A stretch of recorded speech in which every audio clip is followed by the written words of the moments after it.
રવિવારે સુરત શહેરમાં પડેલા સાંબેલાધાર વરસાદને પગલે સુરત જિલ્લામાં ઠેર ઠેર પાણી ભરાઈ ગયા। ભાઈ જંકશનથી યુનિવર્સિટી રોડ પર પાણી ભરાતા પાર્ક કરેલા વાહનો પાણીમાં ગરક થઈ ગયા હતા। કારને ધક્કા મારીને બહાર કાઢવી પડી હતી।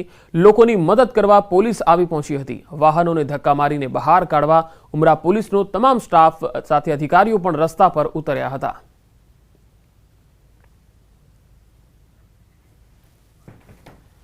તો સુરતમાં 3 કલાકમાં 4.5 ઇંચથી વધુ વરસાદ થયો। જળબંબાકાર જોવા મળી રહ્યો છે સમગ્ર વિસ્તાર। શહેર અને જિલ્લામાં ધોધમાર વરસાદથી ચારે તરફ પાણી જ પાણી જોવા મળ્યું। પોસ્ટથી લઈને નીચાણવાળા વિસ્તારોમાં પાણીથી તરબોળ જોવા મળ્યા। ઘરથી લઈને દુકાનોમાં વરસાદી પાણી ભરાઈ ગયા તો વાહનો બંધ પડવાથી લોકોને હાલાકી પડી। ઠેર ઠેર ટ્રાફિક જામના દ્રશ્યો સર્જાયા હતા। તો બે અલગ અલગ તસવીર અને 4 અલગ અલગ તસવીરો આવી રહી છે, જ્યાં વાહનો બંધ પડવાથી ક્યાંક વાહનો બંધ થયા, કેટલાક વિસ્તારો બંધ થવાના કારણે લોકો પણ અટવાયા હતા। ક્યાંક ધોધમાર વરસાદને કારણે વિસ્તાર જળમગ્ન બનેલો જોઈ શકાય છે। તો 3 કલાકમાં 4.5 ઇંચ કરતાં પણ વધુ વરસાદ સુરતમાં નોંધાયો છે। અડાજણ, કતારગામ, લંબે હનુમાન અને ઉધના વિસ્તારથી આ તસવીરો આવી રહી છે, જ્યાં તમે જોઈ શકો છો કે કેટલીક દુકાનોમાં તો કેટલાક ઘરોમાં પાણી ભરાયા છે। તો સુરતના વરાછા વિસ્તારમાં પણ આ જ પ્રકારની સ્થિતિ છે। અહીંયા પણ લોકોના ઘરો અને દુકાનો સુધી પાણી ઘૂસી ગયા છે અને જે મુખ્ય માર્ગ છે ત્યાં વાહન વ્યવહારની અવરજવર ન થઈ શકતા વાહન ચાલકો પણ અટવાયા હતા। સુરત જિલ્લામાં ધોધમાર વરસાદ। સમગ્ર જિલ્લામાં મોડી રાત્રે વીજળીના કડકા ભડાકા સાથે ધોધમાર વરસાદ થયો। ઓલપાડના કીમ ગામે ભારે વરસાદને પગલે વર્ષો જૂના અંબાજી મંદિરમાં પાણી ભરાઈ ગયા। આ તસવીરો જુઓ, મંદિરમાં પાણી ભરાયેલા જોઈ શકાય છે। મહાદેવ મંદિર અને રાધેકૃષ્ણ મંદિરમાં પણ પાણી ભરાવાથી મંદિર બંધ કરવામાં આવ્યું હતું। ભારે વરસાદના કારણે ઝરણાના પાણી મંદિરમાં ઘૂસી ગયા। મંદિરમાં પાણી ભરાતા ભક્તો પરેશાન થઈ ગયા। રાત્રે ભારે વરસાદ પડ્યો હતો, જોકે સવારે 1 કલાકના વિરામ બાદ ફરી મેઘરાજાની એન્ટ્રી થઈ ગઈ હતી।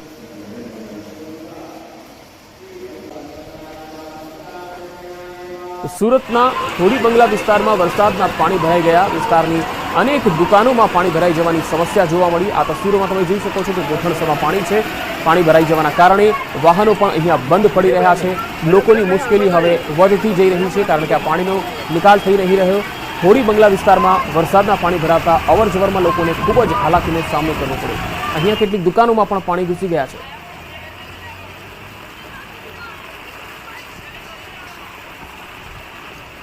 તો સુરતના માંડવીના તડકેશ્વર ગામે વરસાદથી સ્થિતિ કફોડી થઈ ગઈ।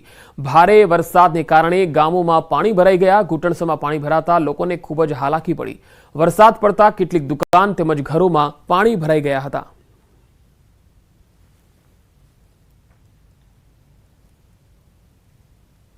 તો સુરતમાં ભારે વરસાદ પડતા અનેક વિસ્તારોમાં પાણી ભરાઈ ગયા। અઠવા ગેટથી રિંગ રોડ વિસ્તારમાં પાણી ભરાતા ભારે હાલાકી પડી રહી હતી। એક તરફ મેટ્રોની કામગીરી ચાલી રહી છે અને બીજી તરફ ભારે વરસાદને કારણે પાણી ભરાઈ ગયા। પાણીનો યોગ્ય નિકાલ ન થતા ભારે ટ્રાફિક જામ સર્જાયો। ગોઠણ સુધીના ભરાયેલા આ પાણીમાં પોલીસકર્મીઓ રસ્તા પર ઉતર્યા હતા અને પાણી વચ્ચે પોલીસકર્મીઓ વાહનોને ધક્કો મારીને બહાર કાઢતા નજરે પડ્યા હતા।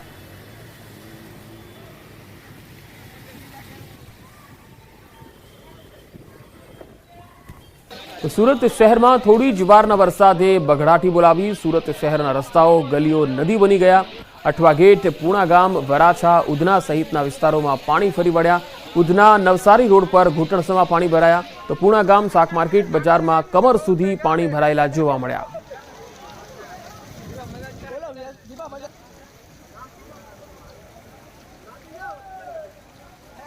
સુરત જિલ્લામાં અવિરત મેઘમહેર થઈ રહી છે। કડોદરામાં ભારે વરસાદને પગલે પાણી ભરાઈ ગયા। કડોદરાના શ્રીનિવાસના રોડ પર પાણી ભરાઈ ગયા। શ્રીનિવાસની બજારમાં ઘૂંટણસમાં પાણી ભરાયા।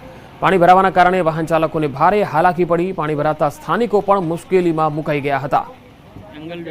તો સુરતમાં ઠેર ઠેર પાણી ભરાયેલા છે। સુરત શહેરના તમામ ગલી, સોસાયટીઓ, તમામ એરિયા, પછી અઠવા ગેટ વિસ્તાર હોય કે શહેરના રિંગ રોડ વિસ્તાર હોય, કડોદરા હોય, મોટાભાગના વિસ્તારોમાં ભારે વરસાદને પગલે ઠેર ઠેર પાણી ભરાઈ ગયા છે। અડાજણ વિસ્તાર હોય તો ત્યાં પણ આ જ પ્રકારની સ્થિતિ જોવા મળી હતી। ટ્રાફિક અને વાહન વ્યવહાર ખૂબ જ બાધિત થયો હતો, કારણ કે રસ્તાઓ જળમગ્ન બન્યા છે। હજુ પણ અવિરત મેઘ ત્યાં વરસી રહી છે, મેઘમહેર થઈ રહી છે અને આજે પણ વરસાદની આગાહી છે અને તેના લઈને સુરતમાં આજે ભારેથી ભારે વરસાદ પણ થઈ શકે છે। શ્રીનિવાસના બજારોમાં તમે જોઈ શકો છો કે ઘૂંટણસમાં પાણી છે। અહીંની જે દુકાનો છે, જે વેપારીઓ છે, તેઓ પણ ખૂબ જ તકલીફનો સામનો કરી રહ્યા છે। તો સુરત જિલ્લામાં પણ અવિરત મેઘમહેર થઈ રહી છે। આસપાસના ગ્રામ્ય પંથકમાં ઓલપાડ, કડોદરા સહિતના વિસ્તારોમાં પણ ધોધમાર વરસાદ પડી રહ્યો છે। ગઈકાલે રાત્રે પણ સુરતના અનેક વિસ્તારોમાં ધોધમાર વરસાદ પડ્યો હતો। આજે સવારે પણ મેઘમહેર થઈ રહી છે। વરસાદી માહોલ સુરત શહેરમાં જોવા મળી રહ્યો છે। શાક માર્કેટ વિસ્તાર તમે જોઈ શકો છો કે ત્યાં ઘૂંટણસમાં પાણી ભરાયેલા છે। 4 અલગ અલગ તસવીરો આપી રહી છે। એક તરફ શહેરનો મુખ્ય માર્ગ કે જ્યાં હાલ કર્ફ્યુ જેવી સ્થિતિ દેખાઈ રહી છે। વધુ માહિતી સાથે સુરતથી સંવાદદાતા કીર્તેશ પટેલ જોડાયા છે। કીર્તેશ, હાલ સુરતમાં વરસાદની લેટેસ્ટ અપડેટ શું આવી રહી છે? બિલકુલ, જે પ્રકારે ગઈકાલે બપોરથી વરસાદ શરૂ થયો હતો, સતત વરસાદ વરસી રહ્યો છે આખી રાત, અને વહેલી સવારથી ફરી વખત વરસાદે તેની બેટિંગ શરૂ કરી છે। ગઈકાલે બપોર બાદ જે સુરતમાં વરસાદ પડ્યો હતો, 5 ઇંચ કરતા વધુ વરસાદને લઈને ઠેર પાણી ભરાવાની સમસ્યા સામે આવી હતી। જોકે વરસાદે થોડો વિરામ લેતા પાણી ઓસરી ગયા હતા અને વહેલી સવારથી શરૂ થયેલા વરસાદને લઈને ફરી એક વખત પાણી ભરાવાની શરૂઆત થઈ ચૂકી છે। કહી શકાય છે સુરતથી ઉતરી જતા રોડ પર અત્યારે 2 થી 3 ફૂટ જેટલા પાણી જોવા મળી રહ્યા છે। જી, કયા કયા વિસ્તારો અથવા કયા રસ્તા એવા છે કે જે બંધ કરવામાં આવ્યા હોય ભારે વરસાદને પગલે અથવા પાણી ભરાયા હોય? બિલકુલ, અત્યાર સુધી પગલે તમામ રસ્તામાં એક પણ રસ્તો બંધ કરવામાં નથી આવ્યો। તમામ જગ્યા ઉપર જે પાણી ભરાયા હતા તે પાણી ઉતરી ગયા છે અને ધીરે ધીરે પાણી ફરી એક વખત કહી શકાય કે ભરાવાના શરૂ થયા છે। તેને લઈને હવે તંત્રની સમસ્યા વધી છે। જો કે મહાનગરપાલિકાએ તમામ સ્ટાફ વહેલી સવારથી સુરતના રસ્તા પર ઉતારી દીધા છે અને કહી શકાય કે જ્યાં પાણી ભરાવાનો કોલ મળે છે એટલે તાત્કાલિક પહોંચે છે અને ત્યાંથી પાણીનો ઝડપથી નિકાલ થાય તે પ્રકારનું કામગીરી કરી રહી છે। કીર્તેશ, પાલનપુર જકાતનાકા વિસ્તારમાં લોકોના ઘરો અને દુકાનોમાં પાણી ઘૂસ્યા છે। આ સિવાય બીજા કયા કયા વિસ્તારો એવા છે જ્યાં લોકોના ઘરો સુધી પાણી આવ્યા હોય? બિલકુલ પંકજ, સુરતના તમામ નીચાણવાળા વિસ્તારોમાં પાણી ભરાવાની સમસ્યા ગઈકાલે જોવા મળી હતી। ખાસ કરીને સુરતનો અડાજણ વિસ્તાર કે જ્યાં સૌથી વધુ વરસાદ પડ્યો હતો અને જે પ્રકારે કહી શકાય કે સુરતના અલગ અલગ વિસ્તાર છે, પાલનપુર પાટિયા છે, ઉધના દરવાજા છે, વરાછા રોડ છે, તમામ જગ્યા ઉપર પાણી ભરાયા હતા। પણ સૌથી મહત્વની વાત છે, સુરત પોલીસ રસ્તા પર ઉતરીથી લોકોની મદદ કરવા માટે વ્યક્તિ સામે આવ્યા છે। સતત પોતાનું કર્તવ્ય સમજી રીતે પ્રકારે સુરત પોલીસ રસ્તે ઉતરીને લોકોની મદદ કરતી હતી, લોકોની સમસ્યા દૂર કરી રહી હતી। પણ તહેવાર હોવાને લઈને સુરતના લોકો જે રીતે ફરવા નીકળ્યા હતા અને ટ્રાફિક અને વરસાદમાં ફસાયા હતા, લોકો માટે એક મુસીબત ઉભી થઈ હતી। પણ કહી શકાય વરસાદે વિરામ લેતા મોડી રાત્રે પાણી ઓસરી ગયા હતા। પણ વહેલી સવારથી ફરી એક વખત વરસાદે વહેલી બેટિંગ શરૂ કરતા પાછું પાણી ભરાવાની ધીરે ધીરે સમસ્યા સામે આવી રહી છે। જી કીર્તેશ, આપ મારી સાથે જોડાયેલા રહેશો। તો હાલ દર્શકોને જણાવી દઈએ કે સુરતમાં જે ભારે પવન સાથે જે વરસાદ પડ્યો હતો તેને લઈને કેટલાક વિસ્તારોમાં ઝાડ પડવાના પણ બનાવો બન્યા। તો સાથે સાથે ઠેર ઠેર પાણી ભરાઈ ગયેલા છે। વરાછા વિસ્તારમાં ગોઠણસમાં પાણી ભરાયેલા છે। તો અલગ અલગ જે અશ્વિન કુમાર ખાતે આવેલા ગરનાળા છે ત્યાં પણ પાણી ભરાવાના કારણે એ ગરનાળું બંધ કરવાની ફરજ પણ પડી હતી। જોકે બાદમાં તે પાણી ઓસરી જતા ખોલી દેવામાં આવ્યું હતું। સૌથી વધુ વરાછા ઝોન વિસ્તારમાં વરસાદ પડ્યો હતો અને છેલ્લા 3 કલાકની અંદર વરાછા વિસ્તારમાં 5 ઇંચ જેટલો વરસાદ પડતા જળબંબાકાર જેવી સ્થિતિ સર્જાઈ હતી।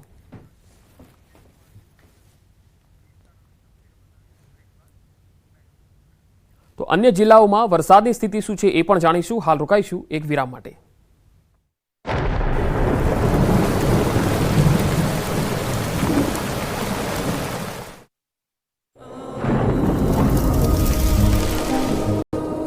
જળવાયુ પરિવર્તનનું જોખમ આપણા દરવાજે પહોંચી ગયું છે। હવે જરૂર છે એક મોટા ક્રાંતિકારી બદલાવની અને આનો પ્રારંભ થશે 140 કરોડ ભારતીયોથી। આ ક્રાંતિ શરૂ થશે એક વૃક્ષથી। એક વૃક્ષ માનવતા માટે, એક વૃક્ષ આ ધરતી માતા માટે, એક વૃક્ષ આપણા ભવિષ્ય માટે। પ્રોજેક્ટ વન ટ્રી ન્યૂઝ 18 નેટવર્કની એક મોટી પહેલ। તમારી જિંદગીમાં કદાચ પહેલીવાર તમે આ દ્રશ્યો જોઈ રહ્યા છો। મેઘરાજાની તોફાની બેટિંગ સામે સૌ કોઈ લાચાર છે। દ્રશ્યો વેરાવળના છે, જ્યાં વરસાદી પાણીને ઉલેચવા માટે 2 જેસીબી કામે લગાડ્યા। માટી અને પથ્થર હટાવવા માટે જેસીબીના સુપડા કામ લાગે એ તો આપણને સૌને ખબર છે, પરંતુ અહીંયા તો જેસીબીના સુપડાથી સોસાયટીમાં ભરાયેલું પાણી ખાલી કરાઈ રહ્યું છે। વેરાવળમાં એક ખાનગી કંપનીની સોસાયટીમાં પાણી ભરાઈ જતા પંપ લગાવાયા। જોકે વરસાદ એટલો અનરાધાર પડ્યો કે પંપથી પાણી ખાલી થાય એમ નથી। આથી તરત જ જેસીબી લવાયા અને આ રીતે હાલેસા મારીને પાણી સોસાયટીની બહાર ધકેલવાનું શરૂ કરાયું. અહીં સ્થિતિ એવી છે કે જો જેસીબીના સુપડાથી તરત પાણી ઉલેચવામાં નહીં આવે તો સુપડા સાફ થઈ જાય એવી સ્થિતિ સર્જાઈ શકે. તો ધોધમાર વરસાદથી વેરાવળ સોમનાથ જવાના હાઈવે પર પાણી ફરી વળ્યા. હાઈવે પર પાણી ફરી વળતા વાહન વ્યવહાર ડાયવર્ટ કરાયો. ખેતરોના પાણી નદી નાળામાંથી પસાર થઈ ઘેડ પંથકમાં પહોંચ્યા. આ બાજુ વેરાવળ શહેરમાં સર્વત્ર પાણી થઈ ગયું છે. પાલિકાના કમ્પાઉન્ડમાં પણ વરસાદી પાણી ભરાયા. રાજેન્દ્ર ભુવન રોડ અને પાલિકાના કમ્પાઉન્ડમાં ગોઠણસમાં પાણી ભરાયા. પાણી ભરાઈ જતા રાહદારીઓ અને વાહન ચાલકોને મુશ્કેલીનો સામનો કરવો પડ્યો. આ બાજુ જૂનાગઢના ગામડાઓમાં પણ વરસાદે જમાવટ કરી. ઝીંઝુડા ગીરમાં ધોધમાર વરસાદથી વહેતા થયા પાણી, જાણે કોઈ નદી વહેતી હોય તેવા દ્રશ્યો સામે આવ્યા. આ બાજુ જૂનાગઢના શેરગઢમાં વરસાદે સપાટો બોલાવ્યો. કેશોદ નજીક શેરગઢ ગામની નદીમાં પૂર આવ્યું. ગામની શેરીમાં પાણી ફરી વળ્યા. ગીર સોમનાથમાં મેઘરાજાએ જાણે મંડાણ કરી દીધા હોય તેમ રવિવારે પણ તોફાની મિજાજ જોવા મળ્યો. વેરાવળના નાવદરા, ઇન્દ્રોએ, સુનારિયા સહિતના ગામમાં 2 કલાકમાં 4 ઇંચથી વધુ પાણી વરસી જતા ગામડાઓ પાણી થઈ ગયા. ખેતરોમાંથી નીકળતા નાળામાં પાણી વહેતા થયા. રોડ પાણીમાં ગરકાવ થઈ ગયા. ધોધમાર વરસાદથી ખેતરોમાં પાણી ભરાયા. સતત વરસાદથી ખેડૂતો ચિંતિત બન્યા.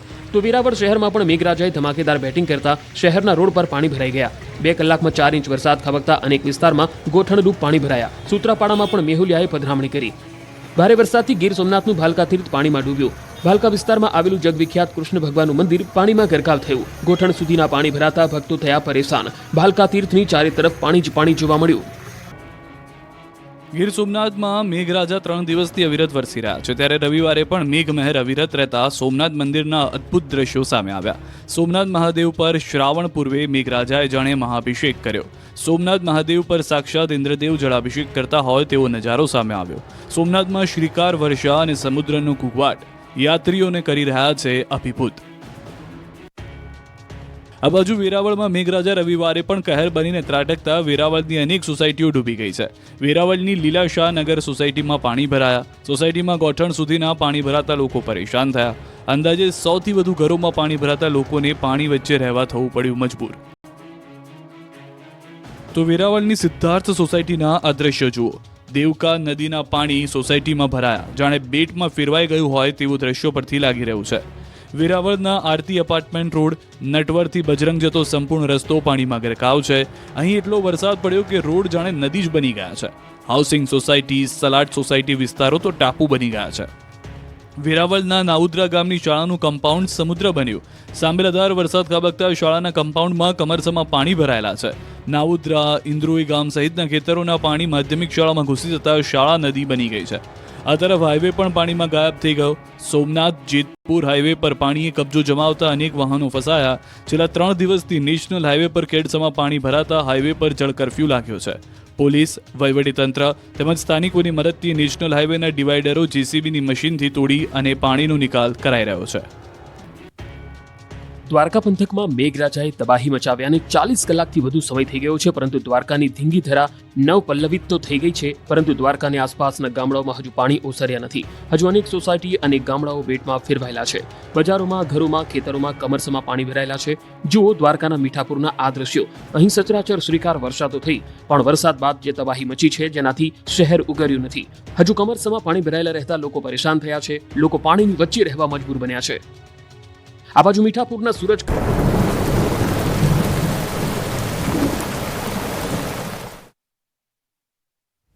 બ્રેક બાદ આગળ વાત દ્વારકાની કરીએ. દ્વારકાના કલ્યાણપુર તાલુકામાં ભારે વરસાદને પગલે શેઢા ભાડથરી ડેમ ઓવરફ્લો થઈ ગયો છે. નીચાણવાળા વિસ્તારના જે ગામો છે જેમાં કાનપર, શેરડી, ચપ્પર, ચૂર અને માંગરિયા, હરિપર ગામના લોકોને સાવચેત કરવામાં આવી રહ્યા છે.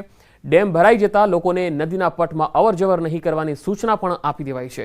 છેલ્લા 2 દિવસથી ભારે વરસાદના પગલે ડેમમાં પાણીની સતત આવક ચાલુ રહેતા આ ડેમ ભરાઈ ગયો છે.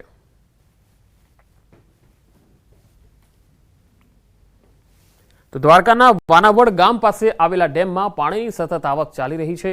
પાણીની આવક સતત ચાલુ રહેતા મીણસાર ડેમ 80% ભરાઈ ગયો છે. ડેમ ઓવરફ્લો થવાની શક્યતા હોવાથી નીચાણવાળા વિસ્તારોને એલર્ટ કરી દેવાયા છે. વાનાવડ, સીવા, કાટકોલા, મોટા કાલાવડ, જસાપર સહિતના ગામોને સાવચેત કરાયા છે. નદીના પટમાં અવરજવર નહીં કરવા લોકોને સૂચના આપવામાં આવી છે. જામનગર શહેરમાં ધોધમાર વરસાદ શરૂ થયો. અનેક વિસ્તારોમાં વરસાદી માહોલ છે. વરસાદથી શહેરીજનો પણ ખૂબ જ ખુશખુશાલ જોવા મળી રહ્યા છે, કારણ કે વાતાવરણમાં ઠંડક ફેલાઈ ગઈ છે અને આ વરસાદની જે ખેડૂતો રાહ જોતા હતા એ વરસાદ પણ મળવાથી ખેડૂતો પણ ખુશખુશાલ છે.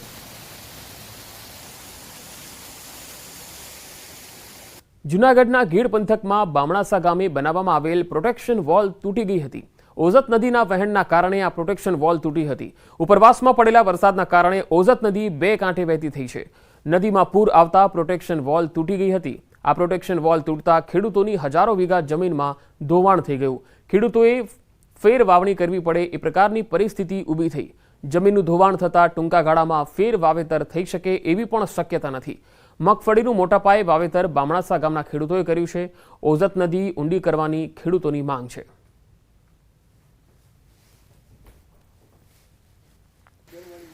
અમરેલીમાં ધારી ગીરના ગામડાઓમાં ધોધમાર વરસાદના અહેવાલ છે. ધારી શહેર સાથે ગ્રામ્ય વિસ્તારોમાં વરસાદ, છતડિયા, મોરજર, જર, હુડલી સહિતના વિસ્તારોમાં વરસાદ શરૂ થઈ ગયો છે, જેના કારણે વાતાવરણમાં ઠંડક ફેલાઈ ગઈ છે.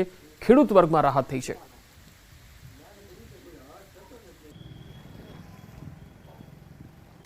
તો ભાવનગર જિલ્લાના અલંગ, ત્રાપજ સહિતના વિસ્તારોમાં મોડી સાંજના સમયે વરસાદ શરૂ થયો. જિલ્લાના ત્રાપજ સહિત વિવિધ વિસ્તારોમાં જોરદાર પવન સાથે વરસાદની ધમાકેદાર એન્ટ્રી થઈ. તળાજા શહેર અને ગ્રામ્ય વિસ્તારોમાં વરસાદી માહોલ જોવા મળ્યો. ત્રાપજના વિવિધ વિસ્તારો સહિત ગ્રામ્ય વિસ્તારોમાં પણ વરસાદી માહોલ જોવા મળ્યો.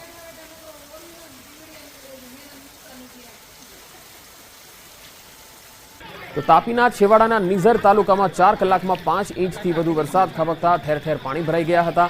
ખેતરોમાંથી બહાર પાણી વહેતું થયું હતું. તો બીજી તરફ નદી નાળાઓ પણ છલકાઈ જતા નિઝર ગામમાં પોલીસ લાઇનની આસપાસના વિસ્તારમાં પાણીનો ભરાવો થઈ ગયો. અમુક ઘરના ઓટલા સુધી પાણી ભરાઈ ગયું હતું.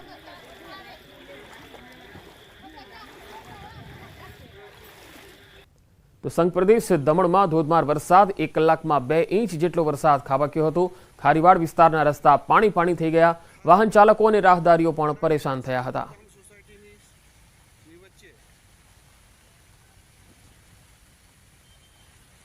તો ગીર ગઢડામાં છેલ્લા 3 કલાકથી અવિરત મેઘમહેર થઈ રહી છે. વહેલી સવારે 6 થી 8 સુધીમાં 2.5 ઇંચ વરસાદ ખાબક્યો. તો હાલ પણ ધોધમાર વરસાદ ચાલુ છે. ગીર ગઢડાની ગલીઓમાં નદીઓ જેવા દ્રશ્યો સર્જાયા હતા. સવારે 6 થી 8 સુધીમાં 2.5 ઇંચ વરસાદ નોંધાયો છે. ગીર ગઢડાના મોટા ભાગના ગામોમાં અવિરત વરસાદ થઈ રહ્યો છે, જેના પગલે વાતાવરણમાં ઠંડક ફેલાઈ છે. નદીઓ ગાંડીતુર બની છે અને રહેણાંક વિસ્તારો અને ગલીઓમાં પણ જાણે નદીઓ વહેતી હોય એ પ્રકારના દ્રશ્યો જોવા મળી રહ્યા છે.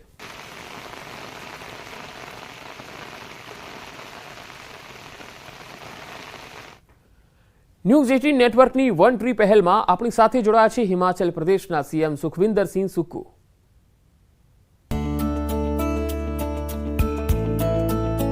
हम एक एक पेड़ लगाकर जो हमारा हरित राज्य बनाने का सपना 31 मार्च 2026 तक है, हमारे पर्यावरण को साफ रखने के लिए, स्वच्छ रखने के लिए, उसके लिए मैं न्यूज़ 18 की टीम को बहुत बहुत शुभकामनाएं देता हूं.